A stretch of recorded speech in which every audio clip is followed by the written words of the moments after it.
Fumigation is a method of pest control that completely fills an area with gaseous pesticides or fumigants to suffocate or poison the pests within. It is used to control pests in buildings, soil, grain, and produce, and is also used during processing of goods to be imported or exported to prevent transfer of exotic organisms. This method also affects the structure itself, affecting pests that inhabit the physical structure, such as woodborers and drywood termites.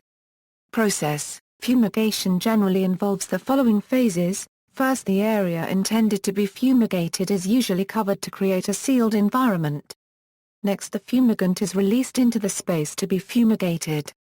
Then, the space is held for a set period while the fumigant gas percolates through the space and acts on and kills any infestation in the product. Next, the space is ventilated so that the poisonous gases are allowed to escape from the space, and render it safe for humans to enter.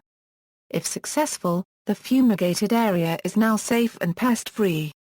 Tent fumigation: structural fumigation techniques differ from building to building, but in houses a rubber tent is often placed over the entire house while the pesticides are being released into the vacant residence.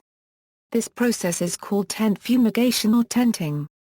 The sealed tent concentrates the poisonous gases and prevents them from escaping into the neighborhood. The process can take up to a week depending on the fumigant used, which in turn depend on the severity of infestation and size of the building. Chemicals: methyl bromide was among the most widely used fumigants until its production and use was restricted by the Montreal Protocol due to its role in ozone depletion.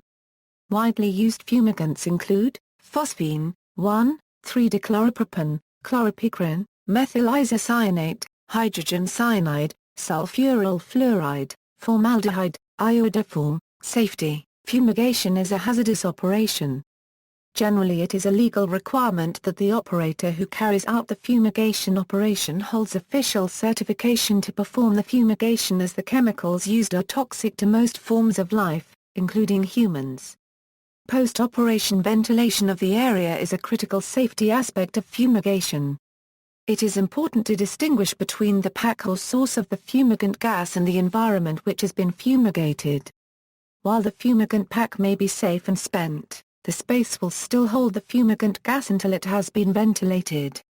See also, ISPM 15, early publication, W. G. Johnson, Fumigation Methods, References. External links: National Pesticide Information Center, Termite Treatments, National Pesticide Information Center.